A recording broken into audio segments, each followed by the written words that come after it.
Merhaba hanımlar, Ebe Örgü YouTube kanalıma hoş geldiniz. Sizlere çok güzel bir kazak anlattım. Kız çocukları için bu modelimiz ve istediğiniz her boyuta göre ayarlayabilirsiniz.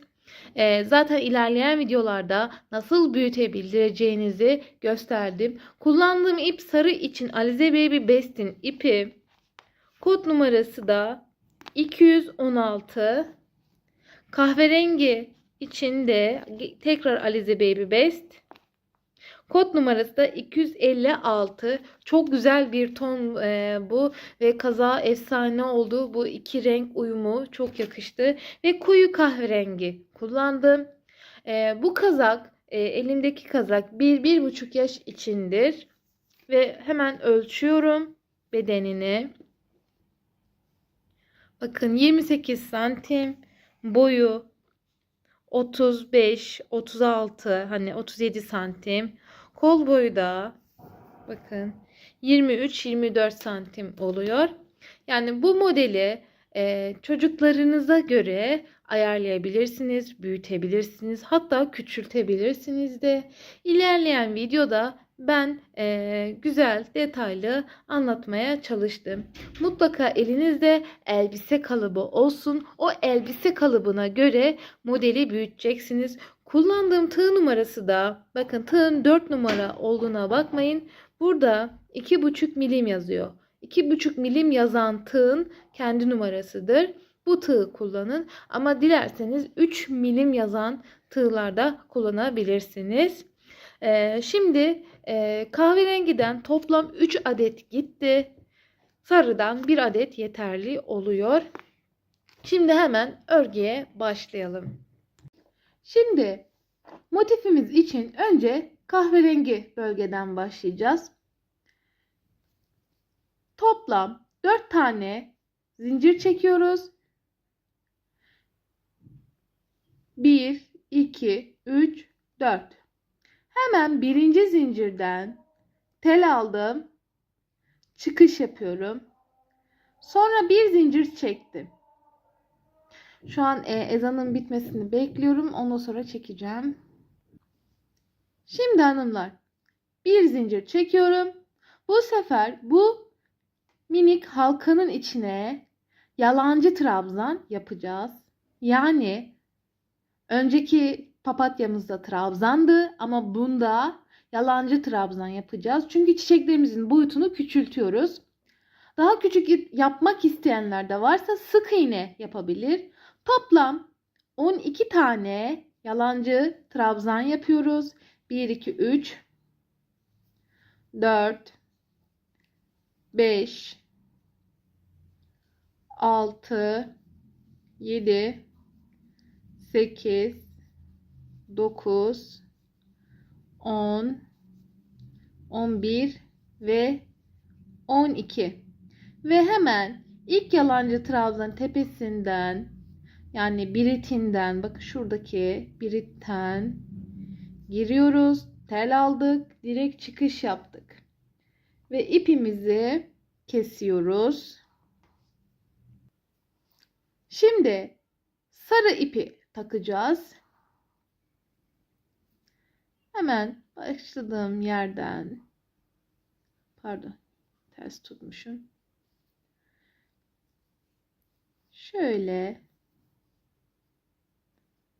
yapıyorum. Düğüm attım. Şimdi sık iğne yapacağız. 1, 2. Her birite çifter çifter sık iğne yapıyoruz. Toplam 24 tane sık iğne olacak. Mutlaka sayın. Çünkü çiçekleri yerleştirirken sıkıntı oluyor. Bakın ikişer ikişer sık iğne yapıyorum. Ben bu sık iğneyi yapmadan direkt çiçek yapsaydım muntazam olmayacaktı. Bu minik detaylar çok önemli gerçekten. Bakın bitirmek üzereyim.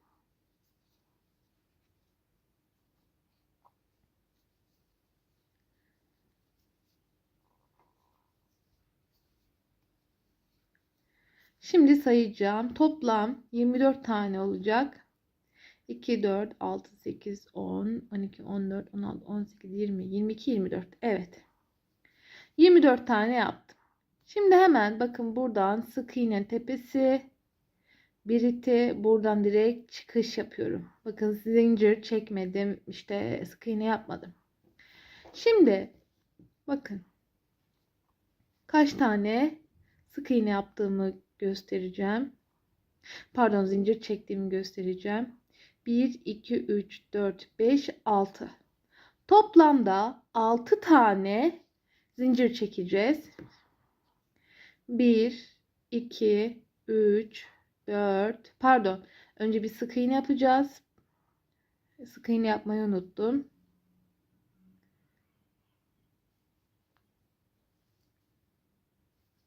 Şimdi bir zincir çekiyorum ve hemen dibine bir sık iğne. 1, 2, 3, 4, 5, 6. 6 tane yaptıktan sonra hemen 5. zincirden batarak sık iğne yapıyorum.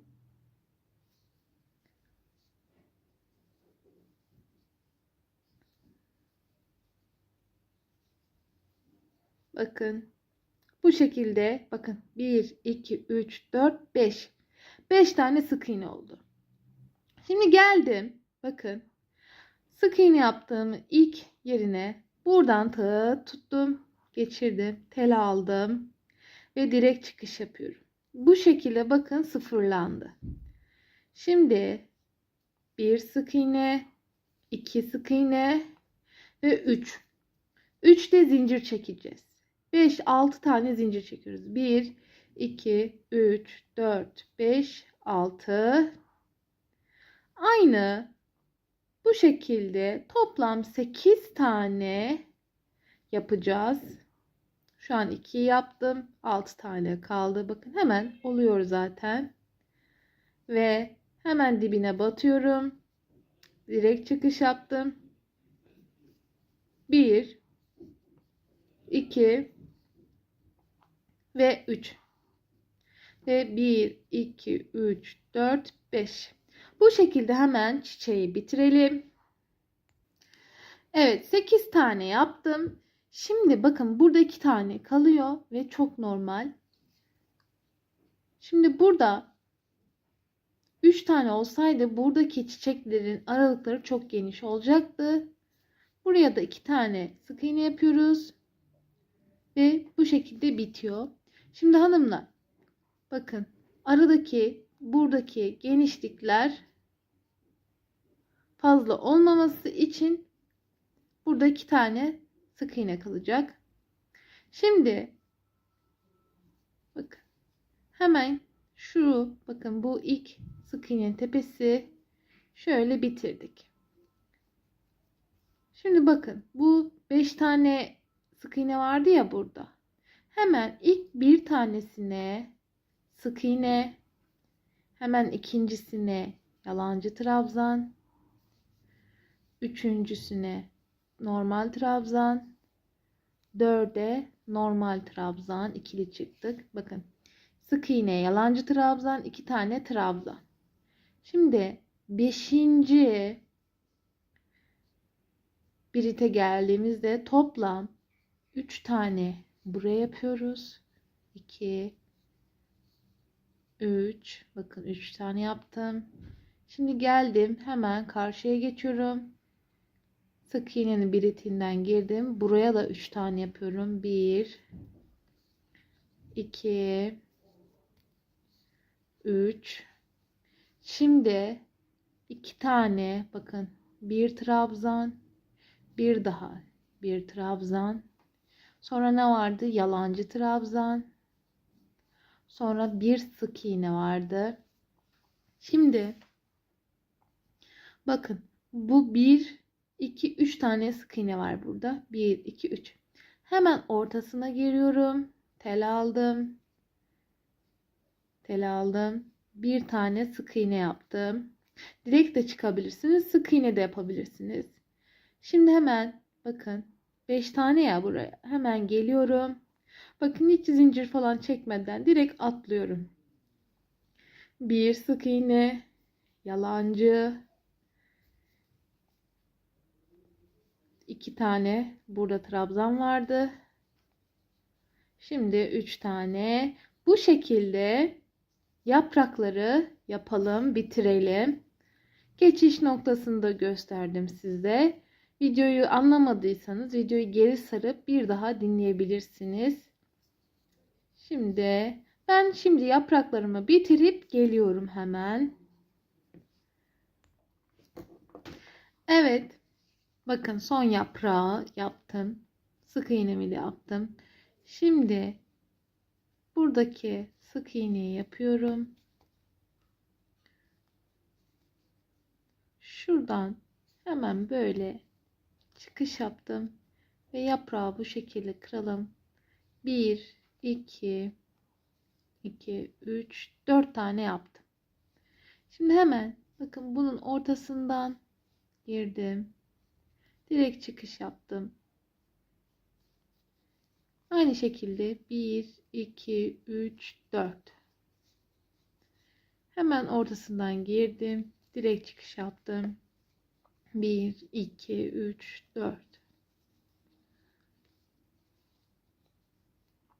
Her yaprağın arkasına bu 4 tane zincir çekerek yuva oluşturuyoruz.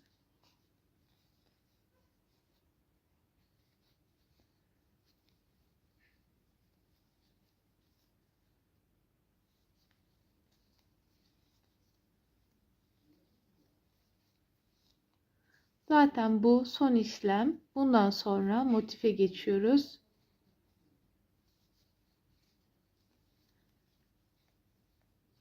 Dört tane ve bitirdim.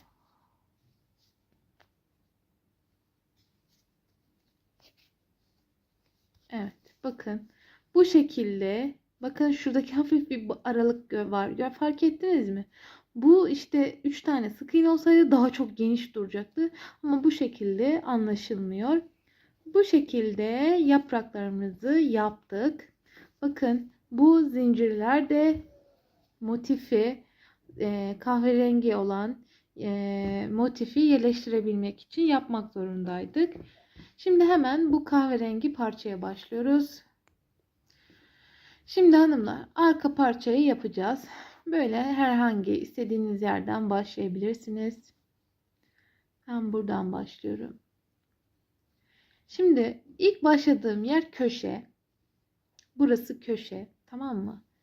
Şimdi 2 zincir çekiyorum. Bu ipi de böyle elimin altına alıp ona geçireceğim. Şimdi bakın ilk köşemin sağ kısmını yapıyorum. 2 zincir çektim. Normal trabzan yapıyorum. 2 3. Şimdi hemen geldim. Bunun ortasına toplam 6 tane trabzan yapıyorum. 2 3 4 5 6. Evet, şimdi buraya geldim. Buraya şimdi köşe yapacağız. 1 2 ve 3. Tamam mı? Sonra 1 2 zincir çekiyorum. Tel aldım. Şimdi tekrar aynı yere 3 tane daha yapıyorum. Bakın köşeyi yaptım. Şimdi geldik. İki köşenin ortasında 6 tane trabzan var. Şimdi 1 2 3 4.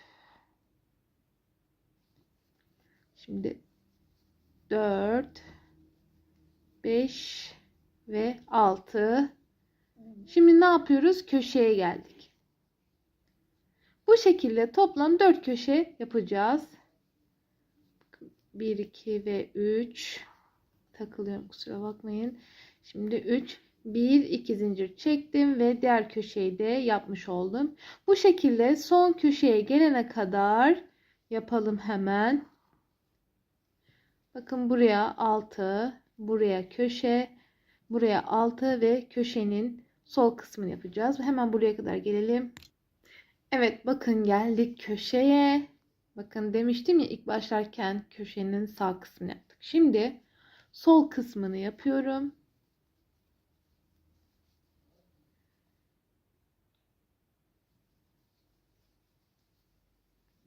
Şimdi 2 zincir çekiyorum ve buradan hemen trabzanın bir itinden girdim. Direkt 1 2 direkt bir itinden girdim. Direkt çıkış yaptım. Şimdi 2 zincir çekiyorum. Şimdi bu sırada çiçekleri birleştireceğiz. Çiçek yapraklarını bu motife monte ederek ilerleyeceğiz. Bu köşeyi bitirirken yapacağım bu çiçeğimizin yaprağını. Bakın hem de çok da güzel eşit düşürdük çiçekleri. 1 2 ve 3 yaptık. Şimdi bakın 3 tane trabzan atlayacağım. 1 2 3. Hemen boşluğa 1 2 3 yapıyorum. Şimdi bakın tekrardan 1 2 3 atlıyorum. Bakın bir trabzan yaptım. Şimdi bu ortadaki, bakın burada da 3 tane trabzan yapacağız ama bu çiçeği takmamız lazım. Hemen ortadaki, bakın çiçeğin şöyle önden biritten girmeyeceksiniz. Tamam mı? Şöyle zincirliğin tam ortasından girdik. Şuradan çıktık. Bakın zincirin tam böyle ortasından girdik. Tamam mı? Sonra tel aldım. Bakın şuradan tel aldım. Bakın çiçek burada. Şöyle bakın. Böyle tel aldım. Normal trabzan yapıyorum ve direkt çıkış yapıyorum. Ve çok da güzel oluyor bu şekilde. Ve bir tane daha normal trabzan yapıyorum. Ve çiçeğimiz monte oldu. Bakın üçlü. 1 2 3. 1 2 3 ve şimdi üçlü gidiyoruz. Bakın 1 2 3 burası. Şimdi köşeye geldik. Köşeyi göstereceğim size. Şimdi bakın geldik. Köşedeyim. 1 2 3. Şu an köşeye yapıyorum. Şimdi toplam 1 2 zincir çektim. Bakın. Aynı şekilde bakın giriş yapıyorum. Zincirlerin içinden girdim. Tel alıyorum. Bu sefer çıkış yaptım. Böyle kilitledim. Sonra 1 2 zincir çektim. Geldik. Bakın köşedeyiz hala. Köşenin sol kısmını yaptım. Şimdi sağ kısmını yapıyorum. Aynı şekilde 3 tane yapıyorum. Şimdi aynı buradaki çiçek gibi yapıyoruz. Bakın köşeyi de anlattım. Burayı da tekrar anlatıyorum. 3 tane yaptım. Bakın 3 tane, tabii 1 2 3 atlıyorsunuz. Hemen boşluğa batıyorsunuz. Bir tane yaptım. Şimdi şuradan girdim. Buradan tel aldım. Hemen bakın 2 taneye çıktım. Normal trabzan yapıyorum. Ve 3 tane şimdi trabzan oldu. Bakın 1 2 3 tane oldu. Şimdi bakın 1 2 3 bu şekilde motifi yapıyoruz. Hemen yapalım, bitirelim.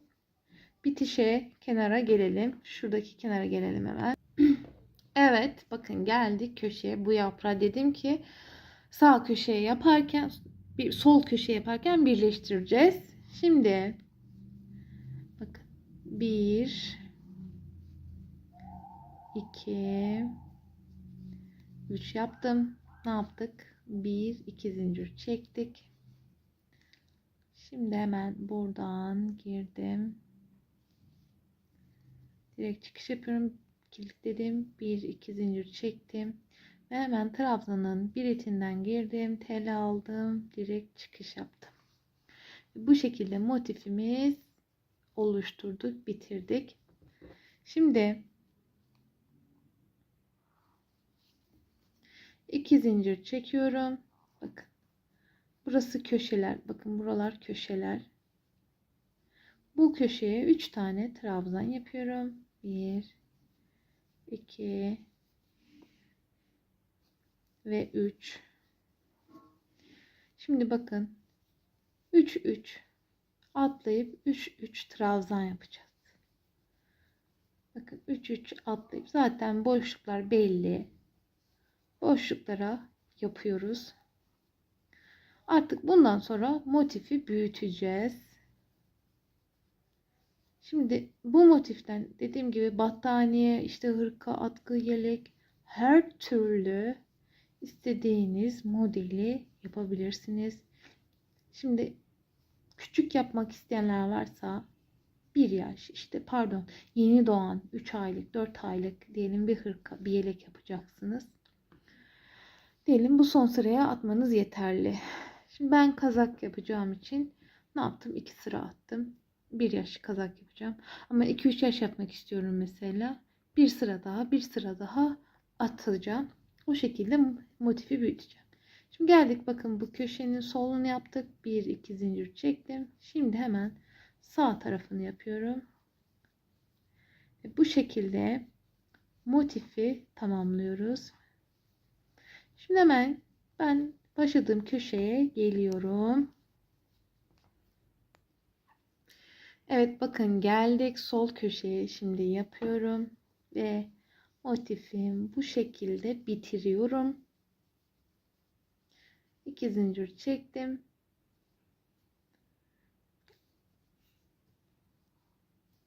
Direkt çıkış yaptım. Şimdi 2 zincir tekrar çekiyorum. Aynı şekilde devam ediyorum. 1 2 3. Bakın bu şekilde motifi büyütüyoruz. Şimdi bu sırayı attıktan sonra diyelim daha büyük motifi istiyorsunuz. Bir sıra daha atabilirsiniz. Şimdi motifin ben size enini boyunu hemen ölçüyorum. Zaten kare şeklinde, şöyle bak, kare şeklinde aynı olacak. Bakın 13, 12 buçuk, 13 arası.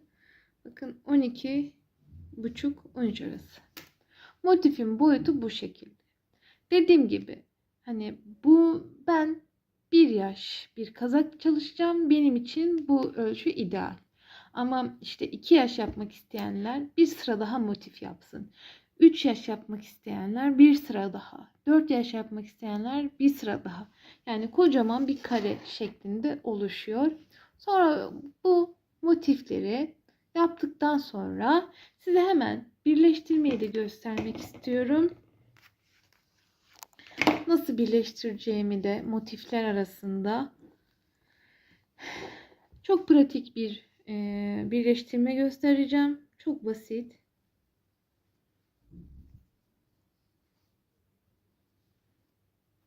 Şöyle tuttuk. 1, 2, 3 ve 4 zincir çekiyorsunuz. Ve sık iğne yaptınız. 1, 2, 3, 4. Ve sık iğne 1, 2, 3, 4.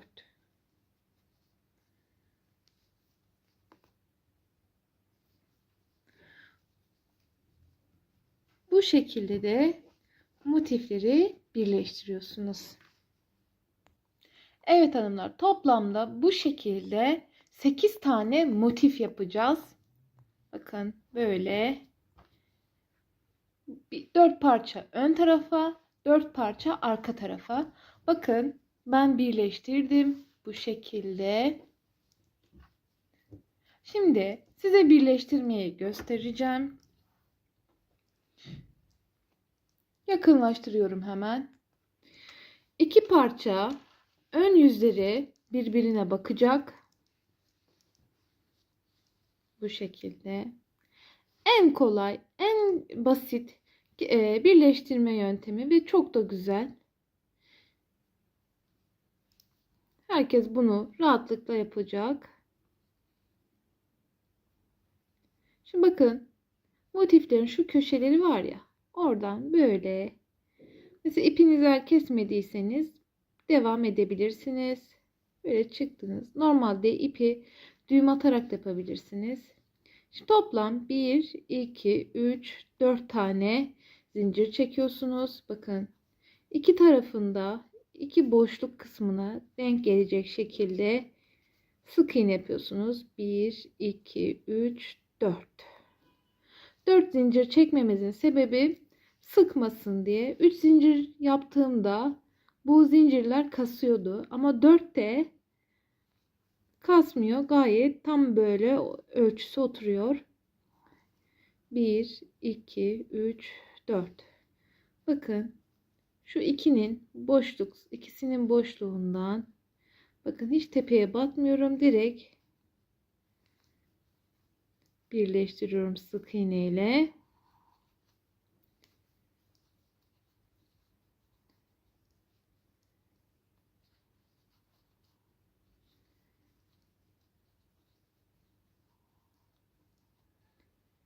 Bakın böyle.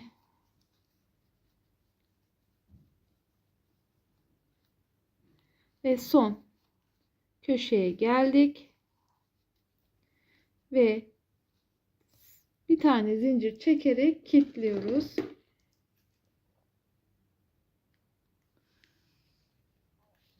İpimizi keselim. Kesmeye makas aldım da onun için kesemedim. Şimdi bakın böyle iki tane motifi yan yana, bakın şöyle uzaklaştırayım. İki motifi böyle birleştirin. Sonra ikişer ikişer böyle 1, 2, 3, 4 parça olacak. Şimdi bu motifleri de birleştirelim. Aynı bunu nasıl yaptıysak böyle yan üst üste getirip ön yüzleri birbirine bakacak şekilde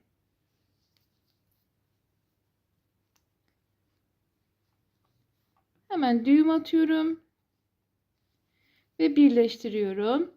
Şimdi ben bunu birleştirip geliyorum. Evet, bakın birleştirdim. Şimdi bakın ön ve arka aynı bu şekilde birleştireceksiniz. Ben şu an bakın 8 motifi bakın böyle bir parça yapıyorum. Sizler de aynı şekilde ön ve arkayı birleştiriyorsunuz. Tekrar birbirine bakacak şekilde bu sefer bu uçtan diğer uca kadar birleştireceğiz. Bakın ipi sakın kesmeyin. Çünkü kazağı büyüteceğiz. Ben şimdi size göstereceğim. Şimdi 4 tane zincir çekin. Bunu aynı devam ediyoruz. Böyle birleştirelim hemen. Şimdi hanımlar bakın. Birleştirdim. Şimdi bu parçayı büyütmek istiyorum. Komple sadece çevresini dönerek de büyütebilirim. Sadece motif değil. Mesela motifi büyüttüm. Sonra bunun etrafına bu şekilde örerek üçlü üçlü örerek de büyütebiliriz. Bakın tıpkı bunun gibi şimdi daha iyi anlayacaksınız. Bakın burası birleştirme. 2 sıra sıra gitti. 2 sıra üçlü üçlü trabzan gitti. Ben bunu 1 yaş yaptığım için yeterli. 2 yaş yapmak isteyenler bir sıra daha gitsin. İşte 3 yaş yapmak, 3-4 yaş yapmak isteyenler bir sıra daha, yani 4 sıra gitmeli. Bakın ipi koparmadım.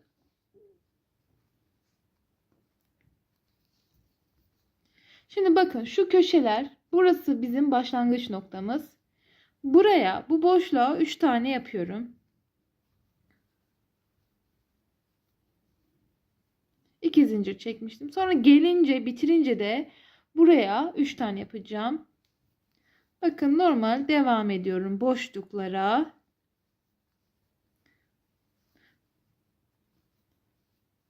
Teknik aynı. Boşluklara üçer üçer batarak motifi büyütüyoruz. Tıpkı şey gibi düşünün. Küçük motifi Hani büyütürken köşelerde aynı işlemi bunda da yapıyoruz. Yani bir bütün bir motif oluyor.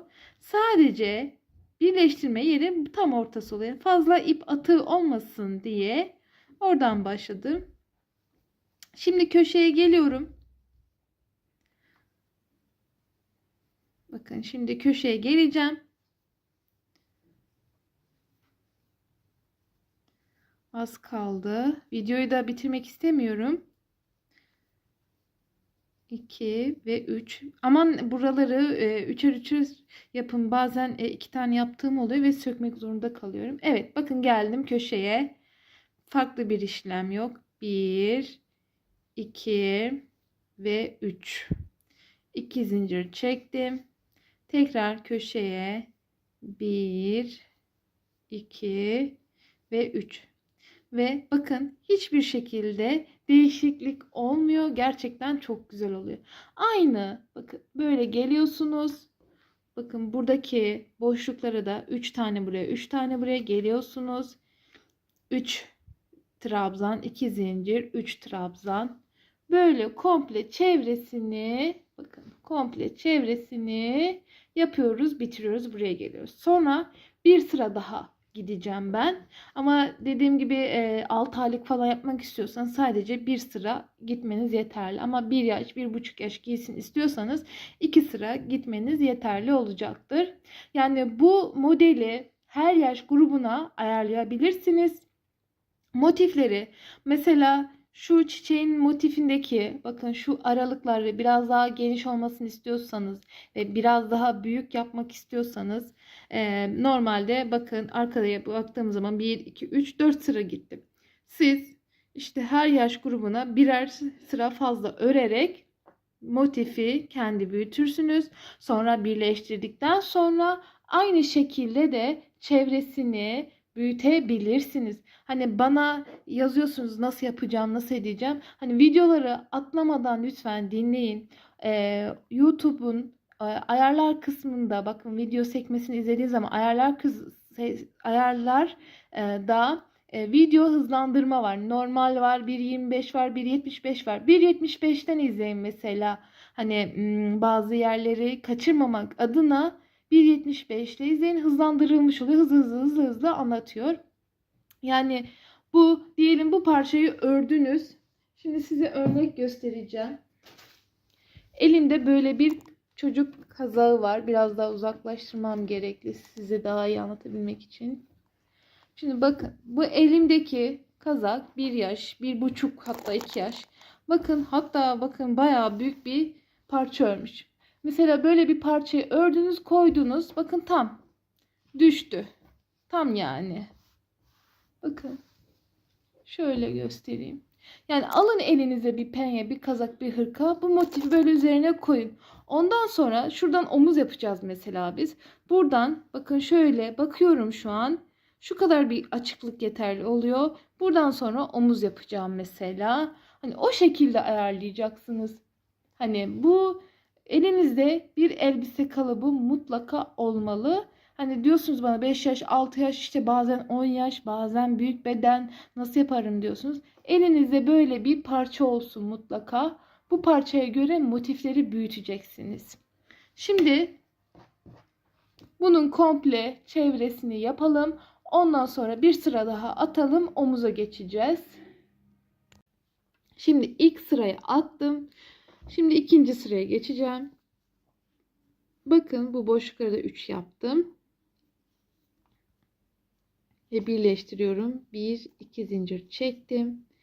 Hemen bakın şu boşluk hemen dibindeki boşluğa 3 tane trabzan yapıyorum.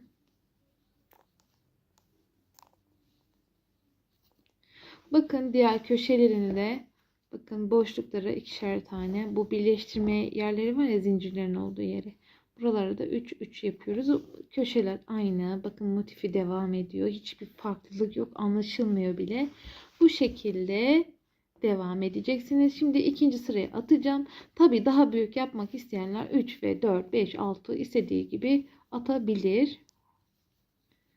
Şu ikinci sırayı bu şekilde gösterdikten sonra devam ediyorsunuz. Hiçbir farklı bir işlem yok. Şimdi burayı sonra yapacağım. Şimdi omuz detayına geçmek istiyorum. Şimdi hanımlar 2 sıra attık. Şimdi bu elimdeki arka parça olacak. Kazaklarda, hırkalarda zaten arkanın yakası böyle bir tık uzun olur. Fark ettiyseniz ön yaka daha aşağıda olur. O formu verebilmek için arkaya bakın. Şimdi şurası birleştirmeydi. Şu şekilde tutayım. Nasıl yapalım? Tamam. Fark etmiyor. İstediğiniz herhangi bir köşeden başlayabilirsiniz. Şimdi hemen ipi takıyoruz.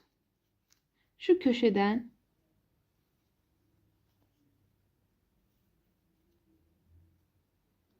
düğüm attım.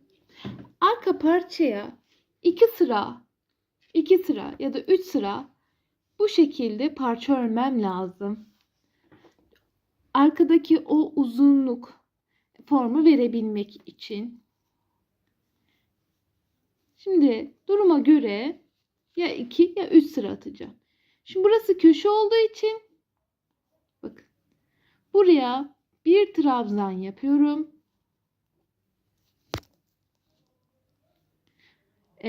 Bir değil 3 trabzan yapacağım. 1, 2 ve 3. Çünkü bakın mesafe uzak. Bir trabzan yapsaydım böyle kasılacaktı. Şimdi bakın 1, 2, 3. Şimdi bu komple hemen bu sırayı aynı bu şekilde atalım. Hemen geliyorum. Bakın köşeye 3 başlamıştık ve 3 ile bitiriyoruz. 1, 2, 3. Şimdi 1, 2 zincir çektim ve dönüyorum.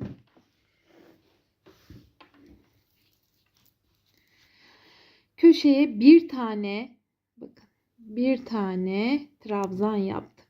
Şimdi bu boşluğa 3 tane yapıyorum. Bak köşeler bir üçlü bir tekli olacak.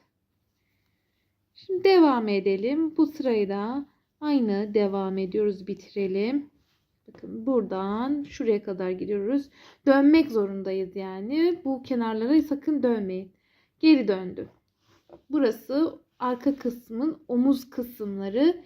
Bir sıra attım. İkinci sıraya atıyorum şimdi. Evet. Bakın son geldim. Ne yapmıştım? Bir trabzanla başlamıştım. Aynı şekilde bir trabzanla bitirdim. 1-2 zincir çektim. Şimdi daha sıra atmayacağım. 2 sıra benim için yeterli. Şimdi omuz çıkıntısı yapacağız. Şimdi hanımlar üçlü başlayacağız. Onu da bakın trabzanın bir itine girdik. Bir trabzan yaptık. Şimdi boşluğa 2 tane yapacağız. Yani 3 tane trabzanı bu şekilde muntazam bir şekilde yerleştirmiş olduk. Şimdi omuz için örelim. Beraber bu modeli şimdi çıkartıyoruz. Normalde ben bu modeli çalışmadım. Yani şu an tamamen kafadan hayali gitmeye çalışıyorum.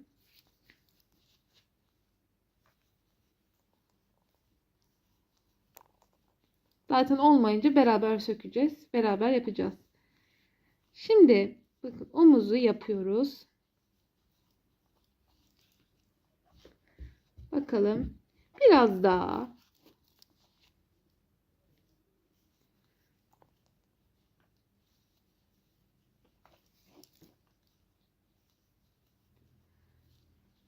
Bakıyorum. Şimdi 1, 2, 3, 4, 5 olsa 1, 2, 3, 4, 5. Yaka açıklığı aslında iyi. Çünkü baş çevresi kazak olduğu için bu bence iyi. Kazak olduğu için yani bir çocuğun başı rahatlıkla girip çıkabilsin. Şimdi 2 zincir çektik.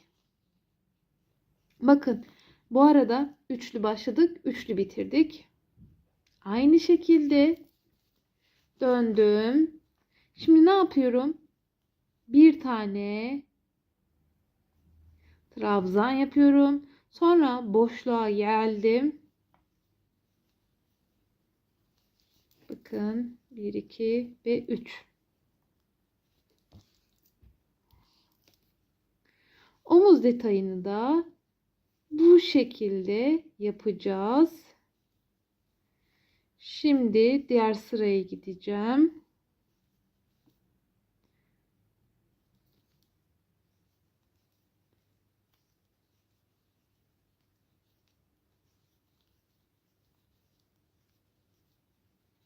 İki ve 3. Şimdi bir trabzan yapmıştık başlarken. Şimdi bir trabzanla da bitirdik. 2 zincir çekiyorum. Şimdi bakın trabzan içine bir tane yaptım. Boşluğa 2 tane yapıyorum. Şimdi bunu hemen bitirip geliyorum. Şimdi hanımlar bakın. Arkaya önceden bu gittiğim sıra var. 1, 2, 3, 4, 5, 6 tane sıra gittik. Bakın tekli trabzanda bitirdim. Toplamda 6 sıra atmış oldum. Yani bu 2 sırayı da sayarsak. Şimdi bakın buradan başladığımız için buradan başlayamayız ve buradan başlayacağız. 1, 2, 3, 4, 5 sayalım. 1, 2, 3, 4, 5. Buradan ipi takıp ne yapmıştık? Üçlü başlamıştık. Yanlış olmasın. 1, 2, 3, 4, 5. Evet. 1, 2, 3, 4, 5. Evet. Ne yapmıştık? Aynı 2 zincir çekiyoruz. 3 tane ile başlıyorum. Nasıl başladıysam diğer omuzu da aynı şekilde başlıyorum. Ve bu omuzu da hemen bitirelim. Ön parçaya geçelim.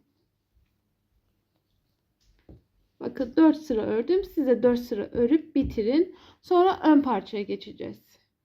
Şimdi hanımlar bakın arka kısmının iki yaka omuz kısımlarını yaptım. Dediğim gibi 1, 2, 3, 4, 5, 6 tane sıra örmüş oldum bu iki tane sırayı attıktan sonra. Omuza da aynı şekilde 1, 2, 3, 4, 5, 6. Pardon, öndeki parçada omuz detayını 1, 2, 3, 4, 5, 6. Arkada 6 yapmıştık. Buradaki iki sayı sayarak önde de 6 tane yapmak zorundayız. Çünkü böyle üst üste koyduğumuz zaman aynı boyda eşit de olmak zorunda. Bakın böyle eşit olmak zorunda. Şimdi diğer omuzunu da hemen zaten göstermiştim. Sadece takmayı aynı şekilde göstereceğim. Bakın üçlü başladım. Üçlü başladım. Arkada da aynı şekilde üçlü başlamıştım. Ve 5. Bakın 1, 2, 3, 4, 5. Buradan ipi takıyorum. Çünkü buradan başladığım için buradan başlamak zorundayım. Böyle gideceğim. Şimdi hanımlar ben bu videoyu aslında kazak için çekmiştim. Ben şimdi önce bu videoyu yelek olarak çekeceğim. Ondan sonra bu modeli kazağa çevireceğim. Sonradan yayınlayacağım kazak videosunu. Önce bunu yelek olarak size göstermek istiyorum. Çünkü yeleğe şahane olacak. Ondan sonra tekrardan bu modelin kazağını anlatacağım size. Şu an çok popüler olan yandan bağcıklı yeleği çevireceğim sizin için. Şimdi böyle omuzu örelim, bitirelim hemen. 6 sıra öreceğiz.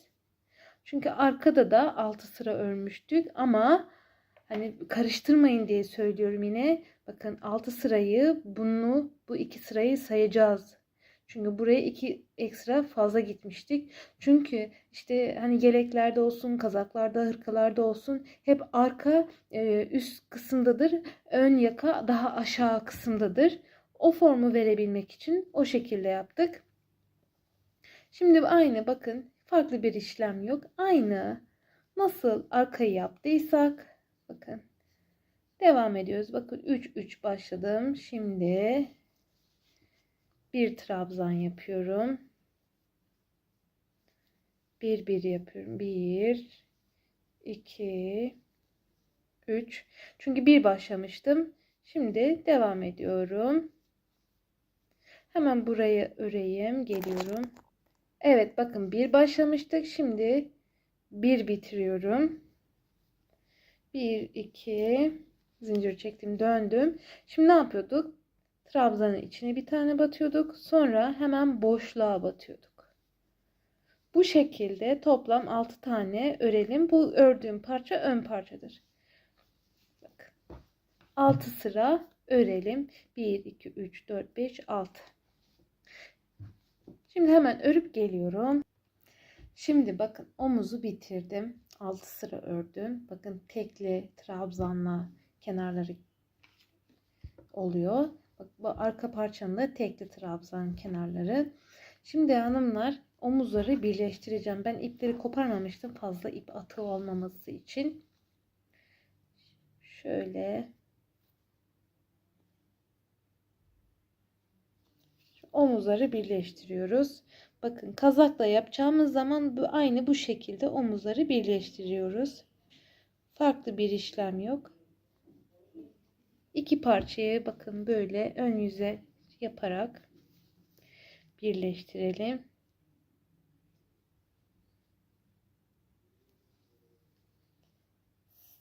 Sık iğne tekniği kullanıyorum.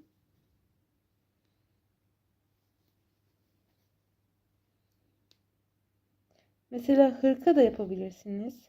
Ama hırkada önü açık olması lazım. İşte dediğim gibi bu motiften istediğiniz hani her şeyi yapabiliyorsunuz. Hırka, yelek, kazak. Hem sayfama bir yeni model olsun diye önce bir yelek anlatmak istedim.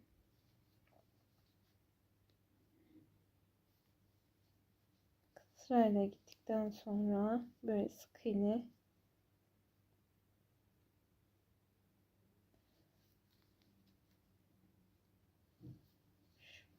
birleştiriyoruz. Bakın birleştirdim. Şimdi bunu da hemen birleştiriyorum. İpi koparmadım ama bakın bu da dışa akıyor. Onun için keseyim ipi. Zaten kazakta yapacağımız zaman aynı bu şekilde birleştireceğiz.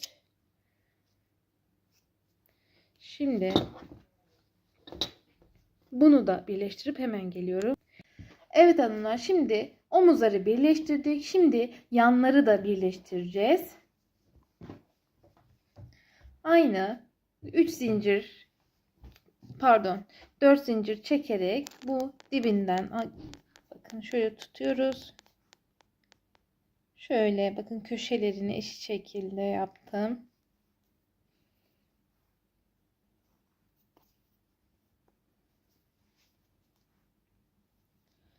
Bir, iki, üç, dört. Bakın bu şekilde birleştiriyoruz. 1, 2, 3, 4. Boşluklara batarak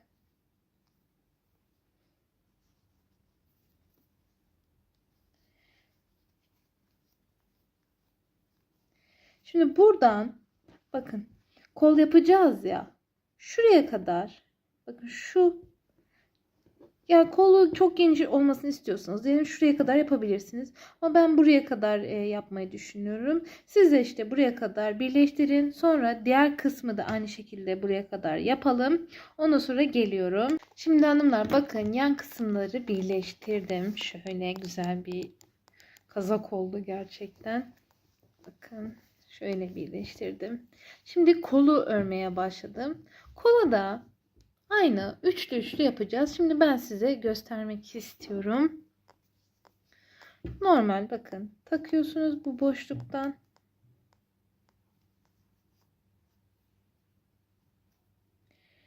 Bakın 3 tane her boşluğa bakın üçer üçer trabzan yapıyorsunuz. Farklı bir işlem yok. Bakın böyle 3 3. Kolu tek yön yapacaksınız. Böyle döne döne döne uzun bir şekilde öreceğiz.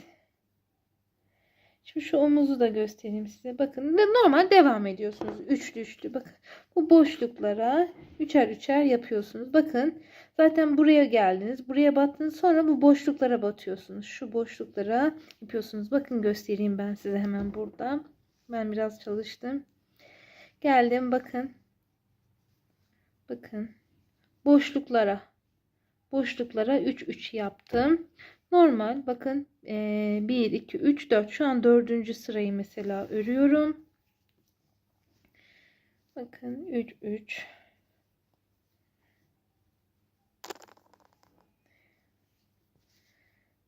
Şimdi birleştirme yerini de göstermek istiyorum. Farklı bir işlem yok zaten. Hiç zincir çekmeden böyle düz devam ediyorsunuz.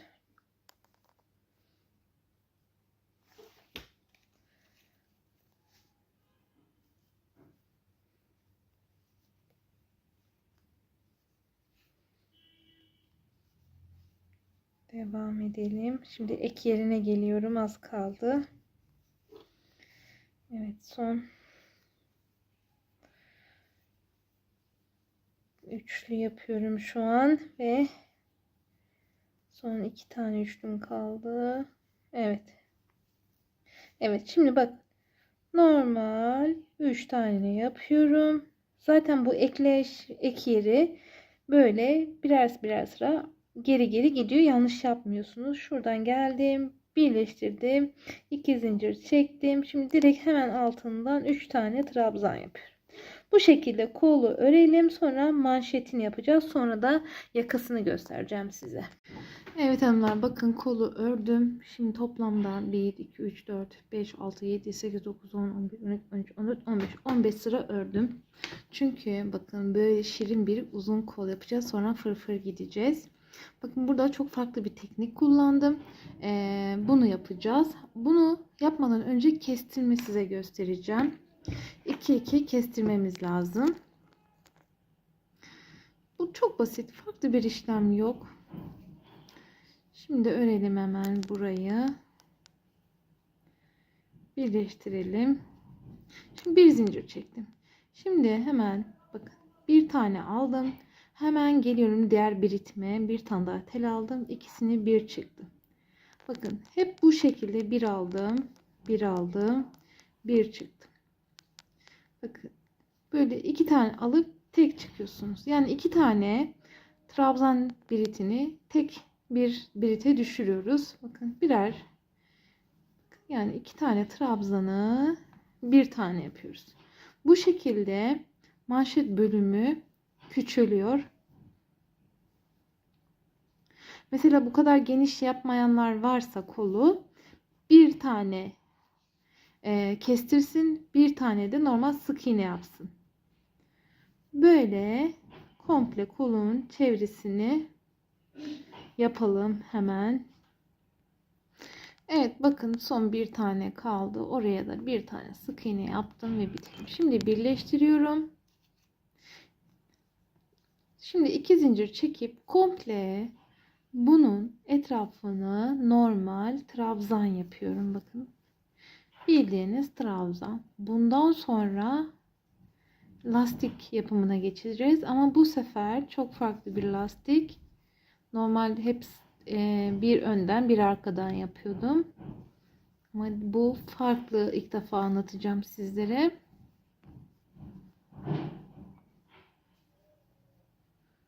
Şimdi hemen bitirip bu komple trabzan yapıp geliyorum. Evet bakın son trabzanı yaptım ve birleştiriyorum. Şimdi 2 zincir çektim. Bakın. Şimdi bakın önden aldım.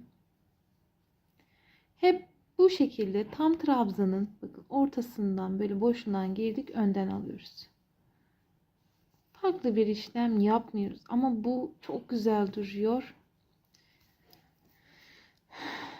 Böyle önden alıyoruz. Bakın boşluktan, trabzanın tam böyle boşluğundan bu şekilde komple sırayı dönelim. Sonra ikinci sıraya geçeceğiz. Bakın geldik. Böyle bakın şu zincir olan detayı da birlikte aldım. Ve şimdi ilk ön bakın trabzanın biritinden direkt çıkış yaptım. Şimdi 2 zincir çekiyorum. Aynı şekilde bakın bu bitirirken zinciri alacaksınız. Başlarken sadece trabzanın bakın göbeğinden aldım. Bu şekilde istediğiniz uzunlukta örebilirsiniz.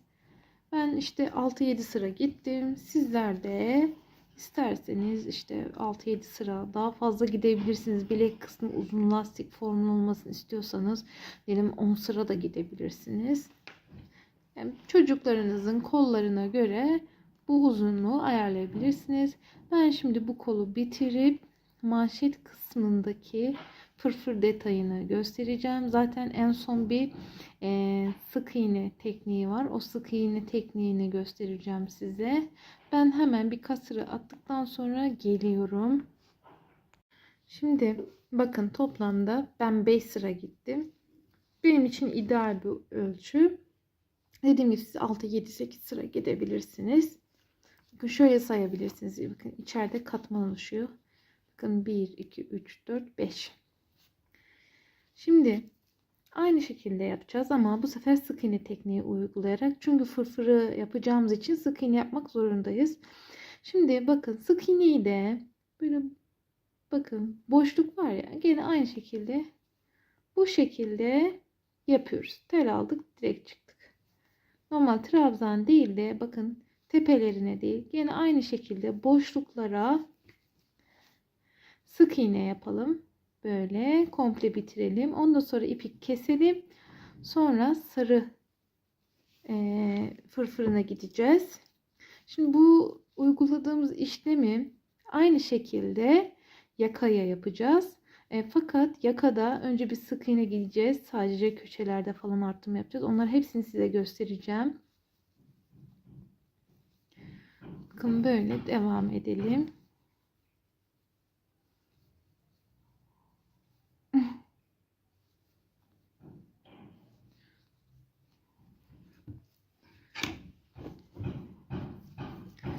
Az kaldı. Şimdi videoyu da kesmek istemiyorum aslında da video uzun da olsun istemiyorum.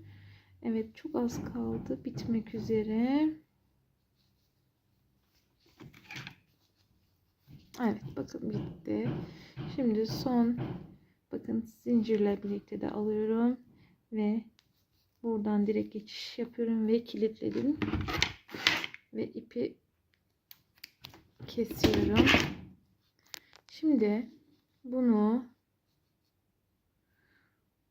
bu ipi böyle gizleyin içe doğru, sonra temiz saklayacağım ben onları. Şimdi sarı ipi alalım. Ay hızlı hareket ettiğim için. Bakın. Şimdi bakın şöyle sık iğne gittiğimiz için bakın gördünüz mü? Şu iç kısmı sık iğne gideceğiz.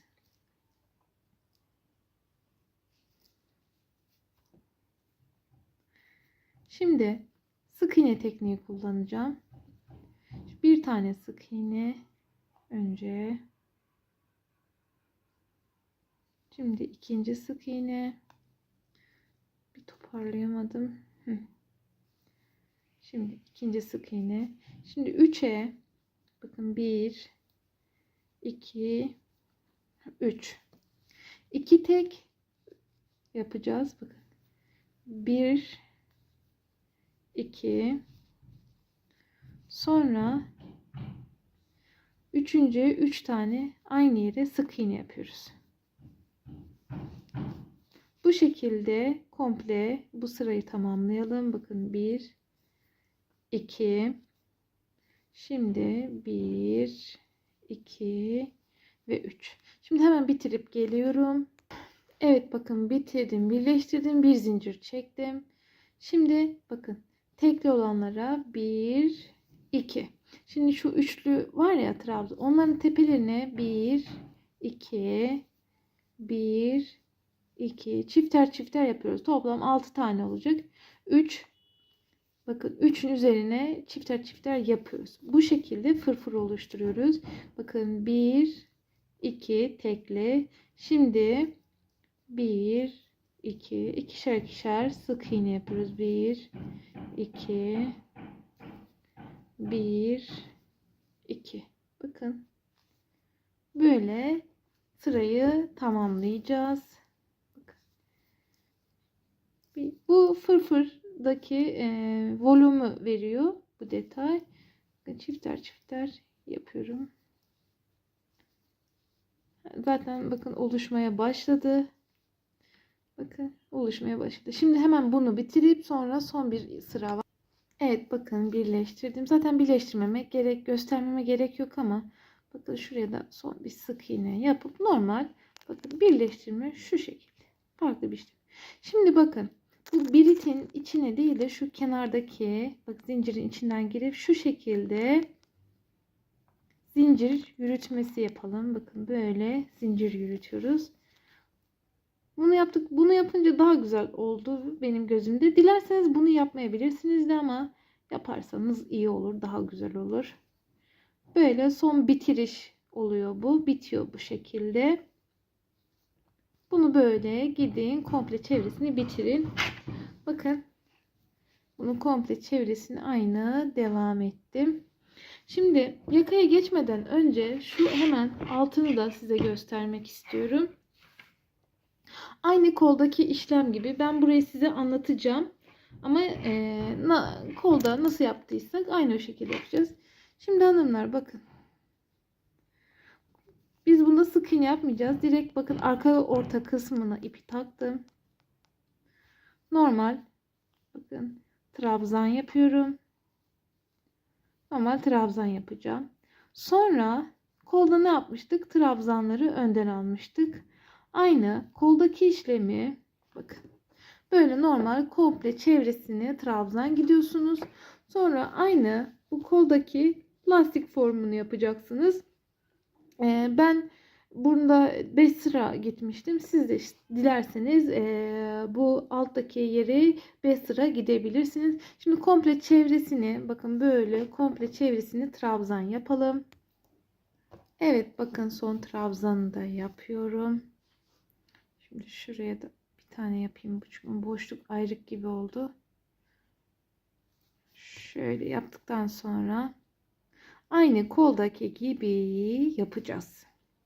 Yani boşluktan aldık önden. Bakın hep sürekli önden alıyoruz. Bakın boşluğdan girdik. Trabzan yapıyoruz. Sadece tığımızın birite değil de şu boşluğa böyle devam edeceğiz. Toplam yani 4 sıra, 5 sıra, 6 sıra tamamen sizin isteğinize bağlı. Ben büyük ihtimal kolla ya aynı olur ya da 4 sıra örerim. O şekilde ayarlayacağım. Bakın.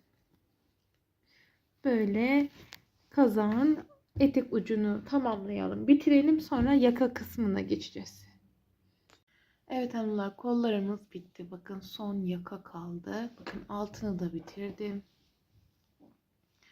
Hiç farklı bir işlem yapmadım. Düz trabzan yaptıktan sonra hep önden alarak bu şekilde oldu. Son alt sırayı da sık iğne tekniği kullandım. Bakın 1, 2, 3, 4 sıra ördüm. 4 sıra gittim. Bu şeyi sayıyorum ama hani 1, 2, 3, 4. Sonra bir sık iğne yaparak son sırayı sık iğne yaparak tamamladım etek ucunu. Şimdi yakaya geldik. Yakada da bazı yerlerde kestirme yapacağız. Şimdi orayı size göstermek istiyorum. Tam arka ortasından başlayacağız.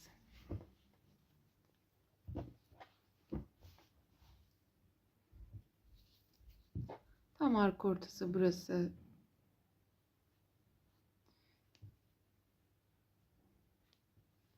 Şimdi sık iğne yapacağız.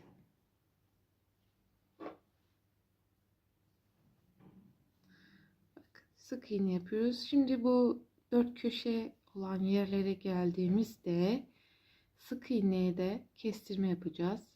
Tıpkı koldaki gibi ama buralarda kestirme yok şu an.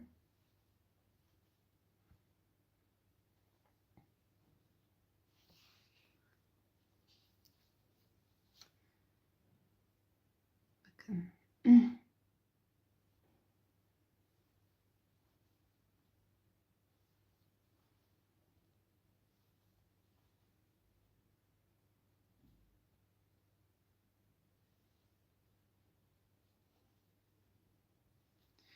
Bakın birer birer sık iğne gidiyorum.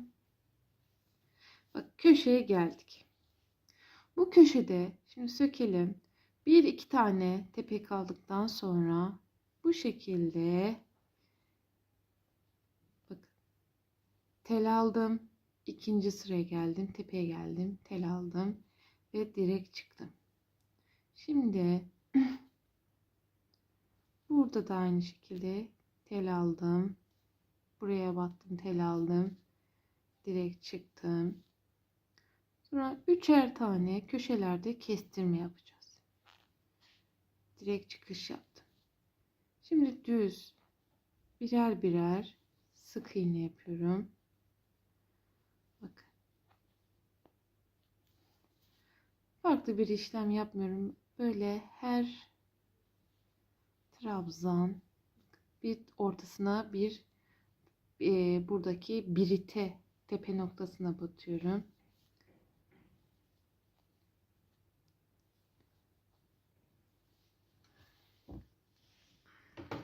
Şimdi bakın ön tarafa geldim.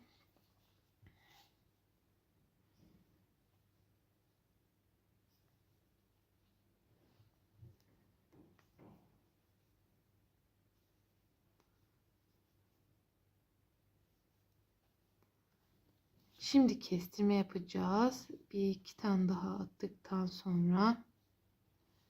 Evet. Şimdi bakın. Bir tane aldım. Bir tane daha aldım. Direkt çıktım. Tekrar bir tane daha aldım. Bir tel daha aldım. Direkt çıkış yaptım. Bakın normalde böyle alıyorduk, çıkıyorduk. Çıkmıyoruz. Hemen yanından tekrar tel alıp direkt çıkış yapıyoruz. Bu şekilde yaparak yakayı bakın yuvarlak forma getirdik, fark ettiyseniz. Köşeleri sıfırladık yani. Şimdi diğer köşeleri de aynı şekilde yapın. Üçer, bakın üçer üçer. Buraya da aynı şekilde 3, arka parçaya da 3. Komple yapalım. Sonra gelelim. Trabzan da yapalım. Bu sık iğne gittikten sonra etrafını komple bir trabzan gidelim. Ondan sonra lastik yapımı göstereceğim.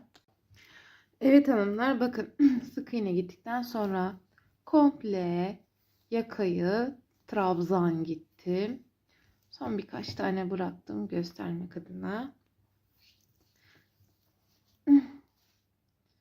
Hiç ne artırma ne eksiltme hiçbir şey yapmadan birer birer trabzan yapıyoruz. Şimdi bundan sonra tekrar lastik yapacağız. Hemen böyle trabzan yaptık. Birleştirdim. 2 zincir çektim. Şimdi önden bir tane aldım. Tekrar önden. Birer birer normal trabzan yapar gibi yapalım.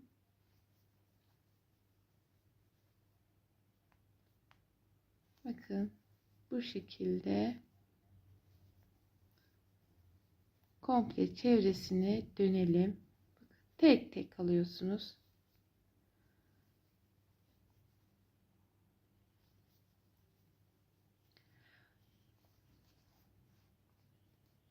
Bu sırayı bitirelim. Hemen buraya kadar gelelim. Ondan sonra diğer sıraya geçeceğiz. Evet bakın son trabzanımı da yaptım. Şimdi birleştiriyorum. Şimdi bir zincir çekeceğim. Aynı şekilde sık iğne yaparak önden alıp yapıyorum ama boşluğa batıyorum. Bunu yapmamın sebebi sarı fırfır detayı gideceğiz ya. Aynı koldaki gibi işlem yapacağımız için sık iğne gitmek zorundayız. Şöyle boşluktan batıyorsunuz. Böyle komple çevresine gidelim. Ondan sonra sarı için bir anlatırım size. Aynı koldaki gibi işlem olacak. Farklı bir işlem yapmayacağız.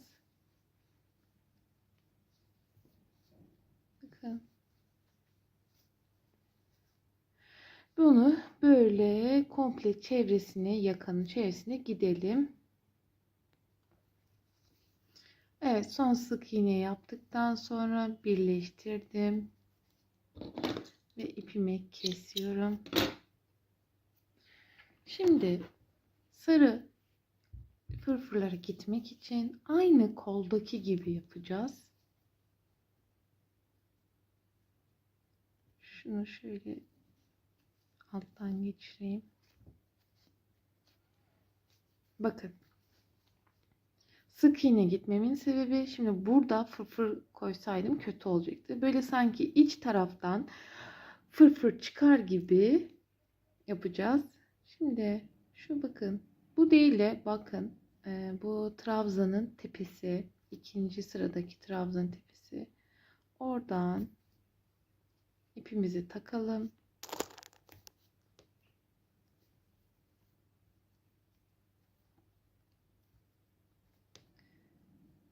Şimdi kolda nasıl yapmıştık? Bir sık iğne, 2 sık iğne, 3. Bunu 3 yapalım. Kol küçük olduğu için sık 2 tane yapmıştık. Dördüncü sık iğnede toplam 3 tane sık iğne yapmış oluyoruz. 1, 2, 3. 4'e geldiği zaman 1, 2, 3 tane bir arada sık iğne yapıyoruz. Aynı. 1, 2, 3, 4. 4'ün içine toplam 3 tane sık iğne. 1, 2, 3. Şimdi 1, 2 ve 3. Aynı yere 3 tane. 4. sırada. Komple bunun çevresine gidelim. Sonra diğer sıraya geçeceğiz. Bakın komple bitirdim. Şimdi tel aldım. Direkt çıkış yaptım. Bir zincir çektim. Aynı şekilde birer birer gittik. Şimdi bu üçlü yaptığımız sık iğnenin tepelerine 2 2 batıyoruz. Şu an üçlünün tepesindeyim. 2'şer tane yaptım. 3 tane de tek vardı. 1 2 3. Sonra çift yapıyorum. Bu şekilde bu yakayı da bitiriyorsunuz. Şimdi komple bitirip geliyorum. Evet, bakın komple çifter sık iğneleri yaptım. Ondan sonra koldaki yaptığımız işlem gibi bu şekilde zincir yürütmesi yapacağız. Zaten bu son işlem oluyor. Bundan sonra kazağımız bitmiş oluyor. Şimdi bunu bitirip hemen kazağın son halini göstermek istiyorum. Pardon, şuradan gireceğim.